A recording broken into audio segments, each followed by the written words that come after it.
चलो आज हम लोग डिसोल्यूशन चैप्टर का एक कंप्लीट प्रॉब्लम बनाने सीखेंगे। देखो इसके लिए मैं बैलेंस शीट लिया हुआ हूं, हालांकि इसमें इंफॉर्मेशन थोड़ा कम है क्योंकि बोर्ड में जगह का अभाव है। ज्यादा बड़ा प्रॉब्लम एक ही टाइम में ले लेने के बाद प्रॉब्लम बनाने में थोड़ा परेशानी हो जाएगी। इसलिए ये जो फर्स्ट प्रॉब्लम लिया गया है लेक्चर नंबर 5 में, आज से जो मैं कंप्लीट क्वेश्चन बनाने सिखा रहा हूं सभी को, इसमें बैलेंस शीट में इंफॉर्मेशन एसेट्स और लायबिलिटी का थोड़ा छोटा भी लिया गया है, कम लिया गया है। तो आज हम लोग चलो छोटे प्रॉब्लम से ही बनाने सीखेंगे। जितने अभी तक मैं थ्योरी पढ़ाया सभी को, अभी तक जितने भी लेक्चर हुए हैं, 4 लेक्चर जो मैं दिया, चौथा लेक्चर में how to prepare ledger, ledger कैसे बनाया जाता है, रिलेशन कैपिटल कैश, पार्टनर्स का लोन अकाउंट ये कैसे बनाया जाएगा, उसका फॉर्मेट बनाने सिखा दिया था। आज मैं कंप्लीट प्रॉब्लम बनाऊंगा, दिखाऊंगा देखो प्रॉब्लम कैसे बनता है।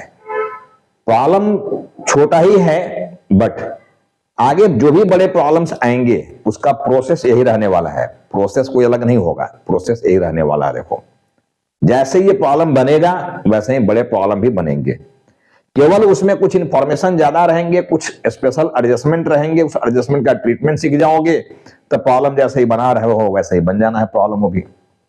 तो देखो बैलेंस शीट में यहां पर एसेट साइड में plant and machinery, furniture, land and building, stock, debtor, BR and cash ये लिया हुआ है। टोटल बैलेंस शीट का 1,80,000 है। कैपिटल XYZ रेशियो 2:1 में दिया हुआ है इनका, ठीक है, रेशियो 2:1 का है। अब इसमें क्रेडिटर का अमाउंट है, बीपी का अमाउंट है, आउटस्टैंडिंग रेंट है, इधर का भी टोटल 1,80,000 रुपीज है। तो इस तरह से बैलेंस शीट को पहले देख लो, बैलेंस शीट में क्या क्या आया हुआ है इंफॉर्मेशन, ठीक है ना। बैलेंस शीट में जो भी इंफॉर्मेशन आए हुए हैं, अब देखो एडजस्टमेंट जो दिया हुआ है, फर्म इज डिसॉल्व्ड, फर्म बोलता है कि डिसॉल्व हो गया, ठीक है ना। अब मैं बोला था कि इस चैप्टर में करना क्या है, एसेट्स को सेल आउट करना है, लायबिलिटी का पेमेंट करना है, यही करना है अपने को। अब जो भी एसेट्स इसमें दिया हुआ है देख लो, इसमें हम लोग का प्लांट एंड मशीनरी को देखो बेचने से 32,000 मिल रहा है, एलबी से 26,000, एफएफ से 27,000, स्टॉक से 17,000। ये 4 एसेट्स यहां पर दिया हुआ है, PM, LB, FF and stock. साथ में नंबर 2 एडजस्टमेंट बोलता है कि रिलेशन एक्सपेंसेस 4,000 रुपीज का है। जितने भी आउटसाइडर लायबिलिटी हैं should be paid at 10% less, ठीक है। जितने भी आउटसाइडर लायबिलिटी है उनको 10% कम पर पेमेंट किया जाना है क्योंकि वो एग्री है उस पर अपना पेमेंट लेने के लिए।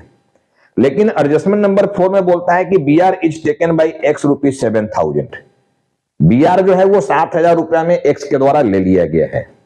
अब कहता है कि close the books to open necessary ledgers, बोलता है कि ये बुक्स को बंद करो नेसेसरी लेजर को ओपन करके, ये बोला जा रहा है। देखो तो प्रॉब्लम समझ में आ गया है क्या करना है, फर्म को डिसॉल्व कर दिया गया है।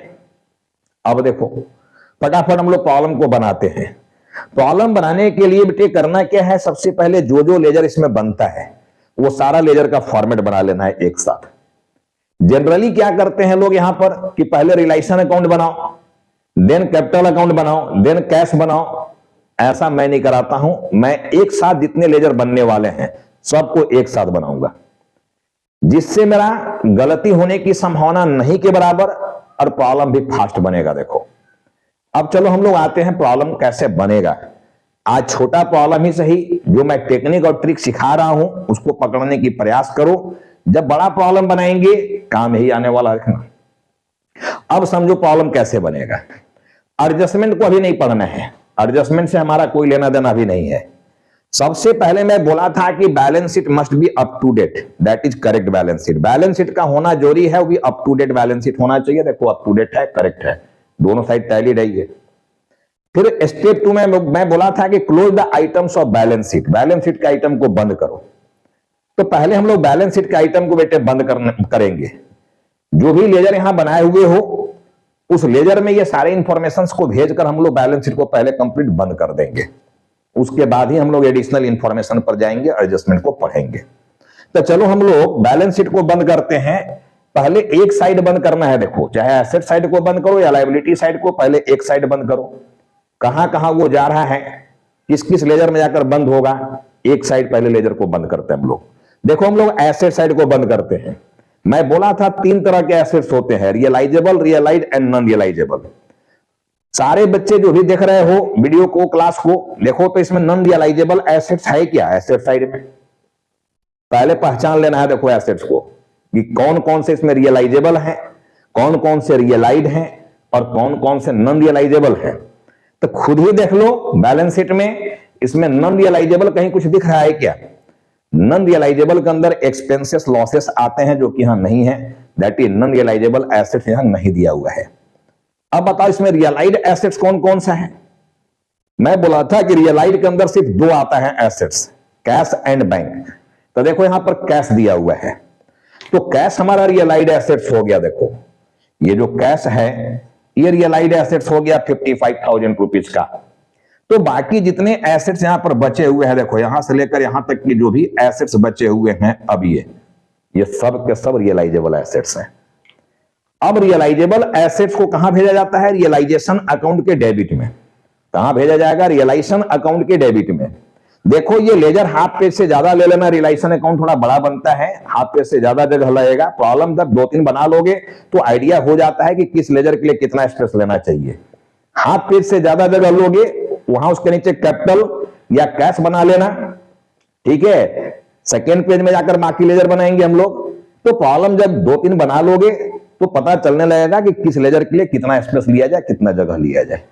तो चलो हम लोग अब ट्रांसफर करते हैं, बैलेंस शीट को क्लोज करते हैं। देखो बैलेंस शीट में रियलाइजेबल एसेट जो भी आया उसको रियलाइजेशन अकाउंट में भेजना है। देखो यहां डेबिट साइड में, यहां भेजना है, देखो डेबिट साइड में, ठीक है ना। अब यहां पर है plant and machinery, plant and machinery. इसके बाद इसमें है फर्नीचर, फर्नीचर। इसके बाद इसमें आया है land and building, land and building, ये आया हुआ है। इसके बाद आया हुआ है स्टॉक, स्टॉक के बाद आया हुआ है डेटर्स, डेटर्स के बाद आया हुआ है बिल्स रिसीवेबल, BR। बस यही रियलाइजेबल एसेट्स में है। 25,000, 30,000 अमाउंट भेजते चले जाओ। 25,000, 30,000, 20,000, 15,000, 25 एंड 10,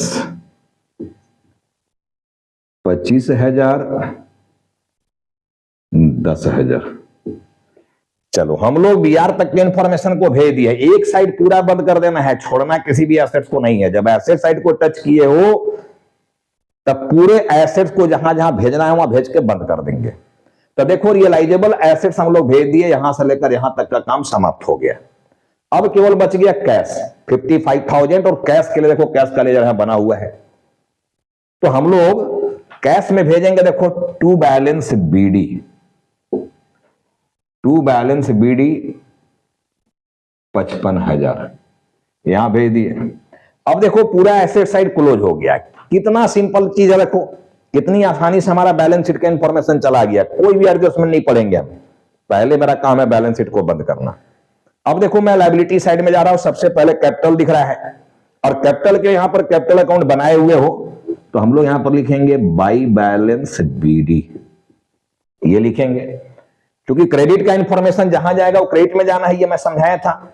और ऑल लायबिलिटी क्रेडिट होते हैं, तो क्रेडिट साइड में भेजेंगे हम लोग 60, 50, 40, 60,000, 50,000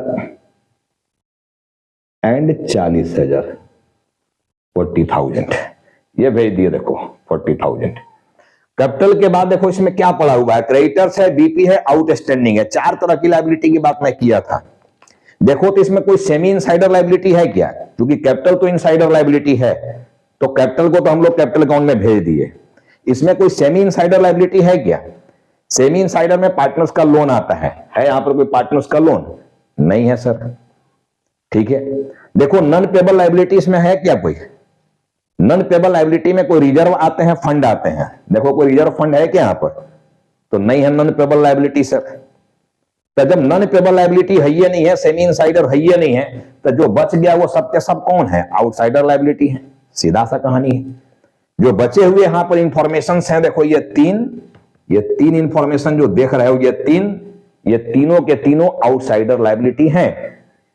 अब आउटसाइडर लायबिलिटी को रिलाइजेशन अकाउंट के क्रेडिट में भेजा जाता है। देखो यहां पर creditors, bills payable and outstanding salary यहां भेज दिए। देखो अमाउंट है 15,000, 10,000, 5,000।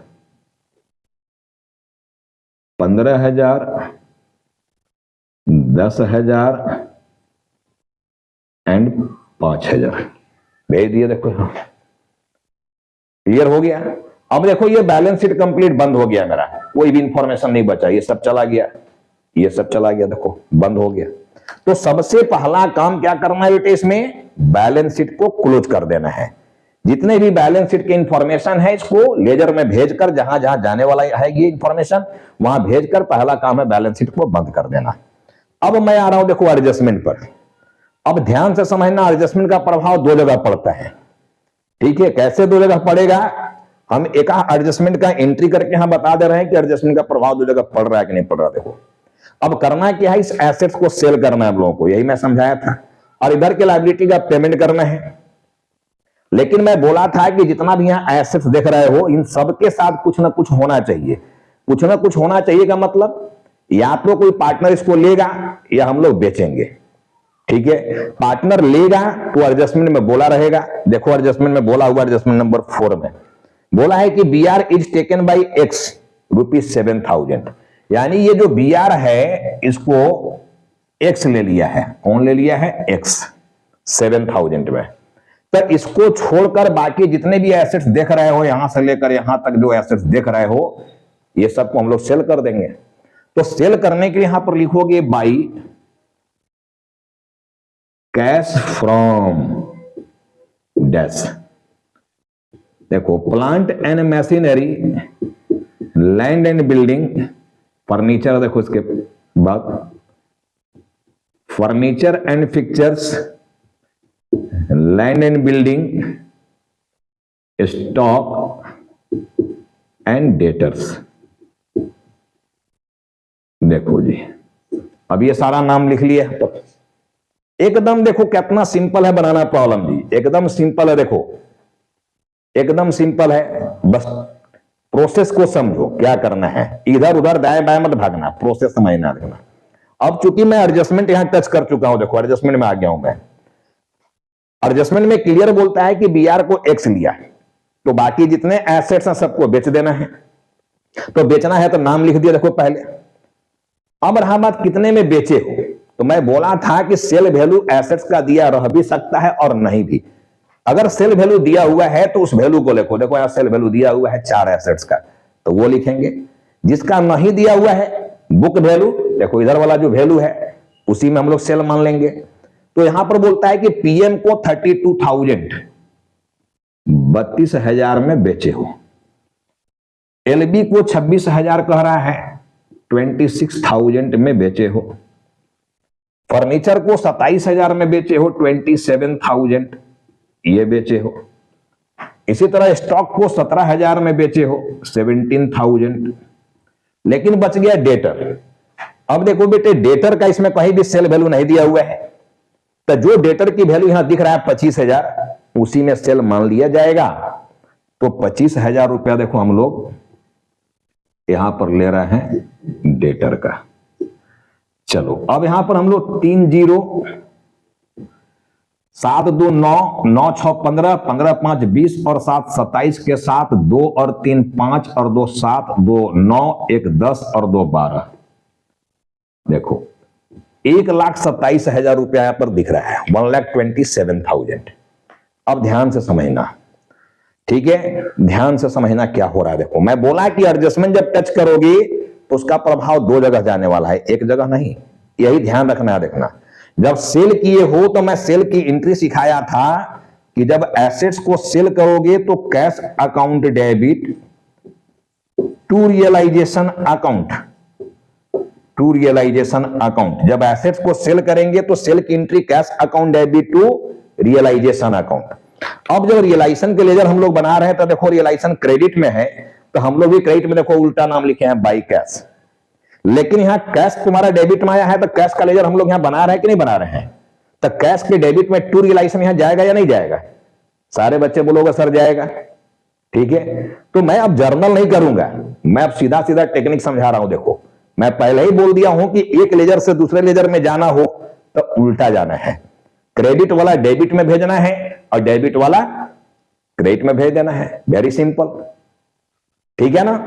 तो अब देखो करना क्या है, जब एडजस्टमेंट टच कर दिया, जब एडजस्टमेंट पर पहुंच गया तो मैं बोला इसका दो जगह प्रभाव जाना है। तो दो जगह प्रभाव जाना है बेटे, तो करना क्या है, करना क्या है, मेरे फंडा पर आ जाना है, मेरे डायलॉग पर आ जाना है। क्या कि hand to hand without any delay, hand to hand without any delay, और इफ यू डिले देन गईले, इफ यू डिले देन गईले। डिले जहां करोगे फिर आंसर खोजते रह जाओगे, कैश मैच नहीं करेगा। तो hand to hand without any delay का मतलब क्या हुआ? मतलब हुआ कि जिस एडजस्टमेंट को टच कर दिए हो उसका सारा क्रियाक्रम कर दो हैंड टू हैंड। यानी देखो कैश हमारे यहां क्रेडिट में आया है 1,27,000 और ये एडजस्टमेंट है, एडजस्टमेंट से लिया गया है और एडजस्टमेंट का प्रभाव दो जगह पड़ना है। तो हैंड टू हैंड का मतलब यही है देखो कि जब यहां कैश क्रेडिट में आया है तो कैश अकाउंट के डेबिट में जाएगा ये, तो तुरंत हम लोग भेज देंगे देखो यहां पर टू रियलाइजेशन। मैं बोला था लेजर का नाम भेजना है, लेजर का नाम देखो यहां रियलाइजेशन। अमाउंट 1,27,000, 1,27,000 ये भेज दिए हम लोग। ठीक है, इसको कहा जाता है hand to hand without any delay. और इफ यू डिले तो पता है ना, इफ यू डिले देन गईले। गाड़ी में लिखा रहता है पीछे लटक ले तो गेले बेटा, तो जहां लटक ले तो गेले, क्या तो लटकना नहीं है। जब एडजस्टमेंट को टच कर दिए हो, जिस एडजस्टमेंट को टच कर दिया उसका दोनों प्रभाव ले लेना है, तो अब नया एडजस्टमेंट को पढ़ना है। ठीक है ना, तब एक बार में देखो आंसर आ जाएगा। समझ गया क्या करना है? तो हैंड टू हैंड का मतलब ये है। चलो अब हमारा देखो बीआर यहां बचा हुआ है, अभी मैं डेबिट साइड को सल्टा रहा हूं। अब बीआर को छोड़कर बाकी एसेट्स का काम यहां हो चुका है देखना। अब बीआर, बीआर को कौन लिया है? एक्स, तो हम लोग यहां लिखेंगे बाई एक्स कैपिटल। क्या लिखेंगे? एक्स कैपिटल और ब्रैकेट में लिख देंगे बीआर। अब लिया कितना में ये देखो, वैल्यू दिया हुआ है 7,000, 7,000 में लिया ये, तो 7,000 यहां लिखेंगे देखो हम लोग 7,000। अब चूंकि ये भी एडजस्टमेंट ही है, एडजस्टमेंट में आया हुआ देखो यहां। और मैं क्या बोला कि hand to hand without any delay. Adjustment जब है तो प्रभाव दो जगह जाना है, तो एक जगह तो तुम भेज दिया क्रेडिट में। अब यहां एक्स नाम आ गया देखो, तो एक्स में हम लोग आएंगे देखो, एक्स यहां है कैपिटल अकाउंट में, इधर क्रेडिट में है तो यहां डेबिट में आ जाएगा। तो हैंड टू हैंड यहां पर हम लोग भेज देंगे टू रियलाइजेशन, और एक्स में यहां भेज दिए 7,000, ये भेज दिए देखो। इसको कहा जाता है hand to hand without any delay. गलती होगा ही नहीं जी, सवाल ही नहीं है गलती होने का। वन टाइम में तुम्हारा ये कैश इक्वल होगा देखो, सवाल ही नहीं है कि गलती हो जाए, बशर्ते कि मेरे डायलॉग मेरे फंडा पर काम करोगे हैंड टू हैंड, तो गलती होगा ही नहीं। सवाल ही खड़ा नहीं होता है गलती हो जाए, वन टाइम में आंसर मिलेगा देखो, मैं मिला के दिखा रहा हूं। चलो तो हम लोग इधर का सारा काम कर लिए। अब देखो इस लायबिलिटी का पेमेंट करेंगे, तो पेमेंट करने के लिए देखो यहां पर लिखेंगे टू कैश टू डैश। अब सबसे पहले किस लायबिलिटी का पेमेंट मैं बोला हूं? Realisation expense. और देखो रियलाइजेशन एक्सपेंस यहां दिया हुआ है 4,000 रुपीज, तो हम लोग यहां लिखेंगे रियलाइजेशन एक्सपेंस 4,000, ये लिख दिए। अब देखो जो लायबिलिटी बच गया यहां पर, देखो ये 3 लायबिलिटी है। मैं बोला था कोई भी लायबिलिटी छूटना नहीं चाहिए, सबके साथ कुछ ना कुछ होना चाहिए। कुछ ना कुछ होना चाहिए का मतलब या तो कुछ लायबिलिटी का पेमेंट करने की रिस्पॉन्सिबिलिटी कोई पार्टनर ले लेगा, ठीक है, या फिर हम उसको कैश में पेमेंट करेंगे। अगर पार्टनर रिस्पॉन्सिबिलिटी लिया पेमेंट करने का तो वो एडजस्टमेंट में यहां बोला जाना चाहिए। देखो एडजस्टमेंट में कहीं नहीं बोला गया है कि कोई पार्टनर किसी लायबिलिटी का पेमेंट करने वाला है, ऐसा कहीं नहीं बोला गया। तब फिर सारे लायबिलिटी का पेमेंट करेंगे हम लोग कैश में, तो हम लोग लिखेंगे देखो यहां पर creditors bills payable outstanding salary, ये हम लोग लिखेंगे। देखो कितना पेमेंट करना है लिख दिया है, देखो यहां पेमेंट के लिए 10% लेस, 10% कम पर पेमेंट करना है, ऐसा लिखा हुआ है।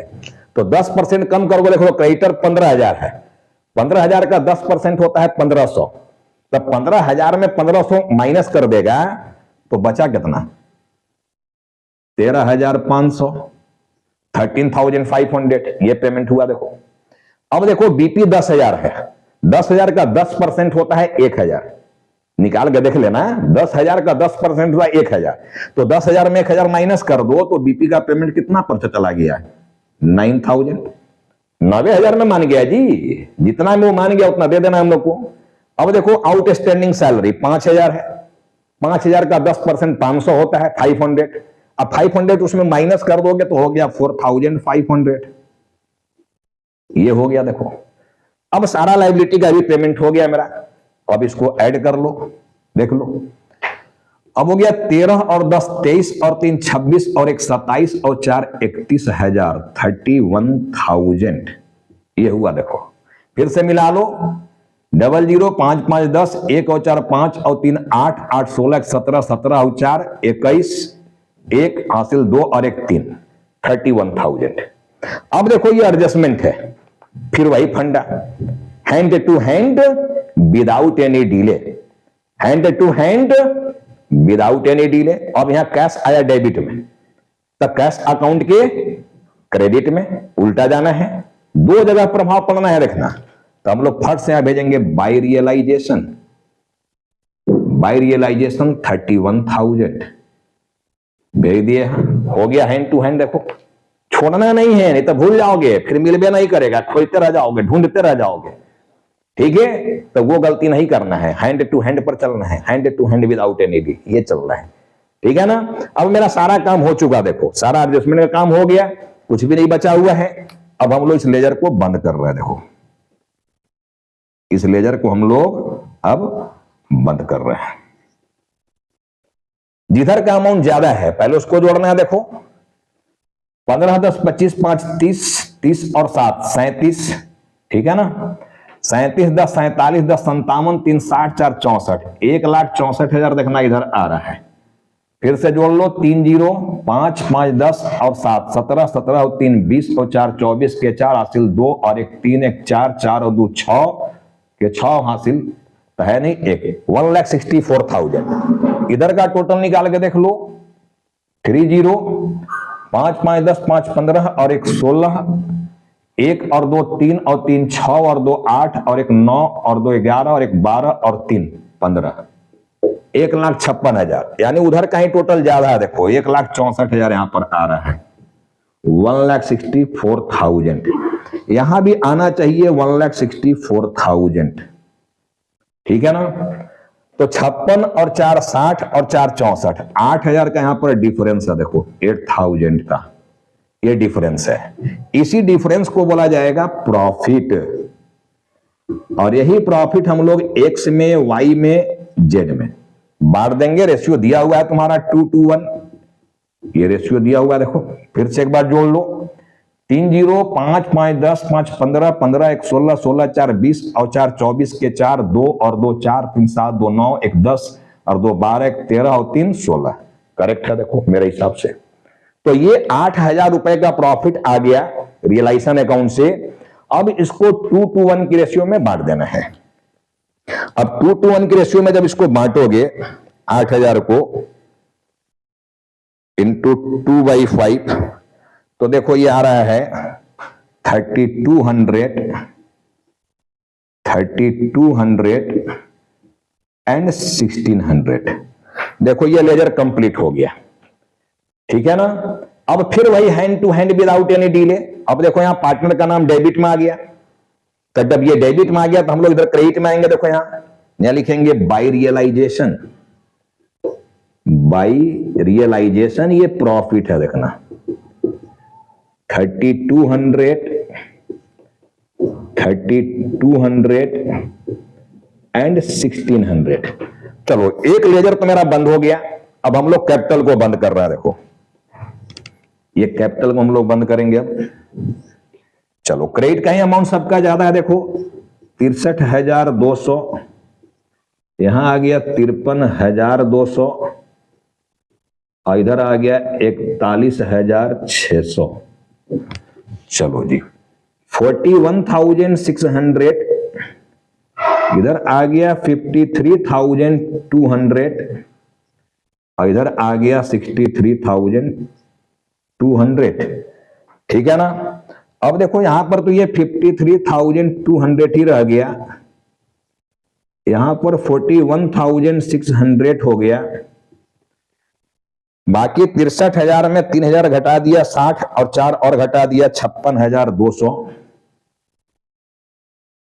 56 4 60 3 63, देखो 56,200 ये बैलेंस निकल गया। इसको कैश लिखकर बंद कर देना है और ये कैश तुम्हारा बैलेंस में आया है, इसलिए नाम दिए बैलेंसिंग फिगर। चलो कैपिटल का भी पेमेंट हम लोग कर दिए, लेकिन फिर वही फंडा hand to hand without any delay. अब देखो यहां कैश डेबिट में आया हुआ है, तो कैश अकाउंट के क्रेडिट में जाएगा, तो हम लोग यहां क्रेडिट में लिखेंगे, देखो by x capital, by wise capital and by Jades capital. देखो 56,200, 53,200 एंड 41,600।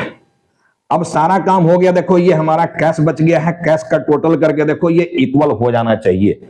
अगर ये इक्वल हो गया तो हमारा सारा काम सही से हुआ है, यानी प्रॉब्लम कंप्लीट बन चुका है। अब देखो ये 3 0 7 और 5 12, 1 और 5 6 और 2 8 और 1 1,82,000। इधर भी जोड़ के देखो दो 6 2 8 और 2 10, 3 0 हो गया। देखो 1 और 1 2 और 6 8 और 3 11 और 1 12, 1 और 3 4 और 5 9 और 5 14 और 4 18 हो गया ना जादू। देख लो कैश हमारा इक्वल हो गया। देखो 1,82,000 इधर भी, 1,82,000 इधर भी, 182 इधर भी, 182 इधर भी। तो मैं बोला कि अगर हमारे सिस्टम से काम करोगे, मेरे अकॉर्डिंग चलोगे, ठीक है, तो परेशानी नहीं होने वाला है, एक बार में आंसर मिलने वाला है। तो hand to hand without any delay का क्या इंपॉर्टेंस है ये समझ में आ गया होगा। तो मैं कंप्लीट प्रॉब्लम बनाकर तुमको दिखा दिया कि कंप्लीट प्रॉब्लम कैसे बनाया जाता है, तरीका क्या है। एक साथ देखो सारा लेजर बना मेरा। उम्मीद है ये सारे स्टूडेंट्स को ये टेक्निक समझ में आया होगा, प्रॉब्लम कैसे बना। ठीक है, काफी इंटरेस्ट लगा होगा, मजेदार लगा होगा वीडियो। इसी तरह अब जाकर अपने किताब से कुछ प्रॉब्लम को टच कीजिए और बनाने का प्रयास कीजिए। अगले प्रॉब्लम में अगला जो मैं वीडियो बनाऊंगा लेक्चर नंबर 6, उसमें कुछ नए एडजस्टमेंट को सिखाऊंगा पहले, जो कि बैलेंस शीट में यहां नहीं आ पाए हैं, और वो बहुत ही इंपॉर्टेंट एडजस्टमेंट होंगे, इंफॉर्मेशन होंगे, उसको जानना जरूरी है। अगर उसको जान गया तो लगभग ये चैप्टर्स की प्रॉब्लम बनना शुरू हो जाएगा।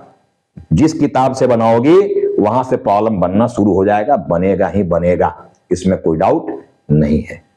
बशर्ते इसको कॉपी किताब ले लो, कॉपी ले लो, पेन ले लो, किताब लेने की जरूरत फिलहाल नहीं है। अगर इस प्रॉब्लम को बनाना है तो कॉपी ले लो, उसमें जाके ये बैलेंस शीट को लिखो, इस एडजस्टमेंट को लिखो, और फिर मैं जो टेक्निक समझाया हैंड टू हैंड का, उसको फॉलो करते हुए अपने कॉपी में बनाओ। केवल वीडियो देखने से काम नहीं चलेगा, कॉपी में बनाना पड़ेगा, लिखना पड़ेगा। खुद लिखोगे बनाओगे तो कॉन्फिडेंस आएगा। ठीक है, तो मैं जो टेक्निक को बताया समझाया उस पर आप खुद काम कीजिए, खुद कॉपी पेन लेकर बनाइए। ठीक है, चलो आज हम लोग इस क्लास को यहीं पर स्टॉप कर रहे हैं। कंप्लीट प्रॉब्लम बनाने सिखा दिए हैं। हम लोग बहुत जल्द मिलने वाले हैं लेक्चर नंबर 6 में। कुछ नए इंफॉर्मेशन, नए एडजस्टमेंट के साथ।